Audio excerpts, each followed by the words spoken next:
That's an interesting seat. Where's the water in Coke Zero? So it's the construction area. Yeah. The foreman. Got a hard hat. Yeah, hard. We're good. Let's roll. Okay, yep, Coach, go ahead.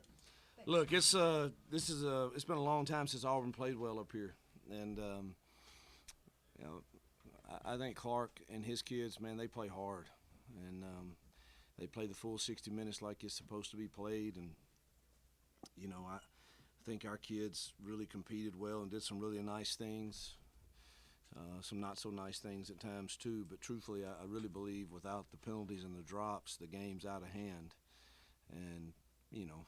Sometimes I guess you have those where, but I mean, I felt like there were at least 2 touchdowns on drop balls, and then some other simple ones that get us on schedule where we can operate in the manner we want to operate in.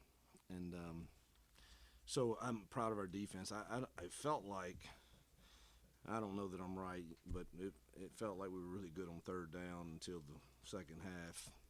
We gave up a couple third and long ones, but till that point, I thought we were really solid, and then obviously only gave up 1 score. Peyton can't give up that score. We've got to trust him early in the game to not make that decision. So we've got to learn from that. But, man, thrilled to win a second consecutive SEC game, particularly on the road, and get us 1 step closer to being bowl eligible. Yes, the big plays at offense seem to be a big difference for you. That's the first time you had that many, I think, in a game this season. Should have been more. You know, that's the sad thing is we felt like we had some shots for explosive plays, and you know, we just didn't have them. And obviously we were able, those 2 long runs early in the game, we were in tempo, and that helps us a lot. But you got to win first down to do that. And we did that early on a couple of times, and then we didn't. And it's really hard to go fast in those scenarios, but it was nice to see the explosive plays for sure. What did you see on Rivaldo, second half? Too many drops. And obviously, the explosive touchdown was a really nice route, but you know, he hadn't done that all year, and that's normally not him. But we've got to focus and be able to finish games and make those catches that again put us in third and manageable or first down scenarios. I know you're not quite there yet, but with 5 wins now, kind of teetering on the edge of a bowl eligibility, have you thought about kind of those extra practices you could possibly get? Mm-hmm. How much of a goal is potentially that? You know, I typically don't. I'm not big on goals. I'm big on what are we doing today to get us closer to our competitiveness in this conference.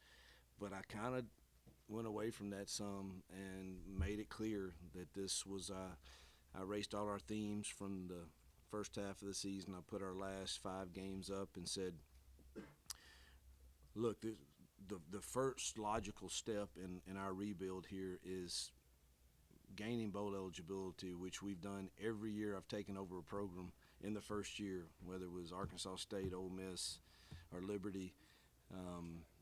And I think that's really invaluable to be able to do that. Number 1, you want to do it for your seniors. Number 2, you want to do it for your fans. But number 3, you want the extra practices and another chance to compete for Auburn and to put our kids in that scenario of playing another quality opponent in a bowl game. So I did kind of go away and said that is, I've made it clear that is a goal of ours in year 1, and you know, 1 step closer, but got some hard games left too. Jarquez, was that as patient as you've seen him? Yeah, I told, as soon as that first run hit, you just took the words out of my mouth on the headset. I said, Cadillac, that's as patient as I've seen him on the inside zone, and I do think that's why he's having more explosive runs the last few weeks. Is it took him a while now. I remember California, man, this guy was wide open and nothing was developing in front of him, and it's we've constantly progressed, and he's being real patient right now. The offensive line too. Yeah. Kind of putting some things together. Yeah. It'd been nice to see him score that last one, you know. I wasn't sure if they were going to use their timeout or not, so I wasn't sure what to do, and obviously we were just running inside zone, but what a great run that was, and unfortunately we got another holding call, and I mean, we had a kickoff return call back, a touchdown call back, 2 drop touchdown passes, and we've got to play cleaner if we're going to win down the stretch. Defense forced 8 straight punts, a lot of sacks, a lot of negative plays. How impressed were you with that side of the ball holding it Yeah. that long? I thought, other than that one drive where they scored a touchdown, we kind of looked like we were asleep at the wheel a little bit on that drive. But other than that, I mean, I tell you, Marcus Harris and Keontae and those guys, they take it. It's personal to them that they play well and that they hold each other to that standard. And coming off, I looked at Marcus after that one drive where I thought we were kind of sloppy, and he said that won't happen again. We're fixing to get it fixed, and they bowed their neck the rest of the game. So, for clarification purposes, and it seems like a little bit of a gray area, did you get an explanation on the Jalen Simpson catch interference? Because it looked like he didn't touch him. Yep. He got Well, I would love y'all's. Was he within a yard of him? They said he was within a yard, and that's the rule. And I was just wondering if they told you why. I did not see it as a yard, but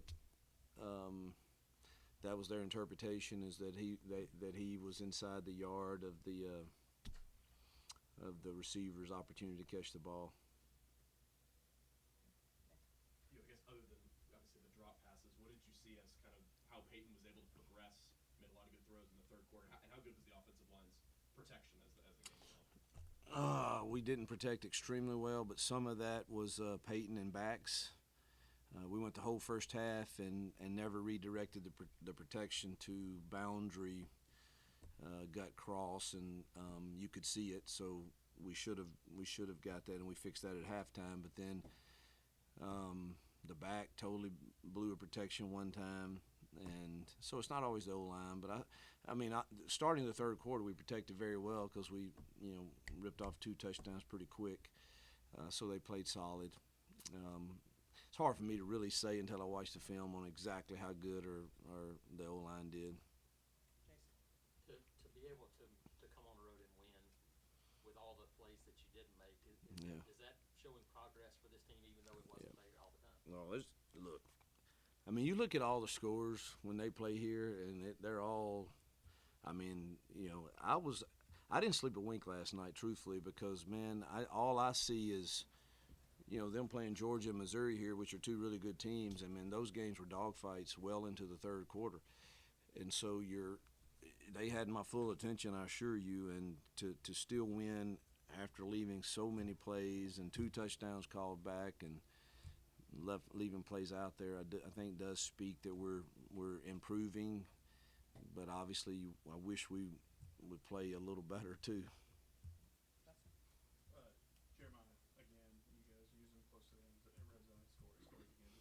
All he does is score, doesn't he? I mean, just what he brings to you as offense as an extra guy in that backfield. Yeah, we probably should do some of that a little more, but it would probably require him to learn some of the route tree, and we just haven't invested in that. And you don't want him to always think, hey, if you're in the middle of the field, he's in there, that it's always run. So we've got to kind of figure that out. But some of the things we're doing with him, I think, are hard to stop, particularly. There's not like large doses of it, and so you got to pick and choose. And I think we've made it look different a little bit from time to time. So I think he's definitely a weapon down there. We'll finish up with Jeff and then Justin. One side of the stadium was about 90% of your fans. The other side maybe 50-50. What does that sound like a home game? Yeah, I went and saw him over there. I wish I could. I just think our fans are incredible, and when we got off the bus, the Tiger Walk was packed, and then you run out and you see, I literally thought the stands behind us was pretty much all Auburn. And then there was quite a few orange on the other side, like you said, and I'm certainly not one to decide what percentage was Auburn, but it did not feel like we were in a typical road game. Justin. So our fans are incredible. You please write that.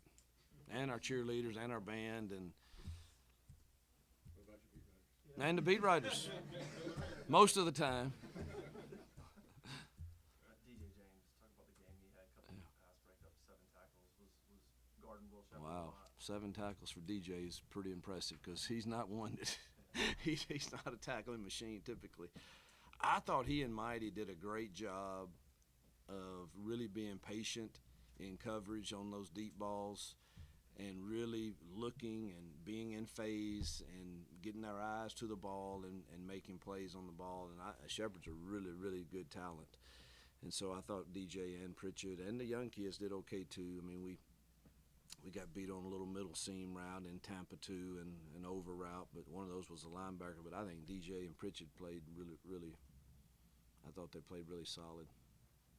Thank you. Let's see, a few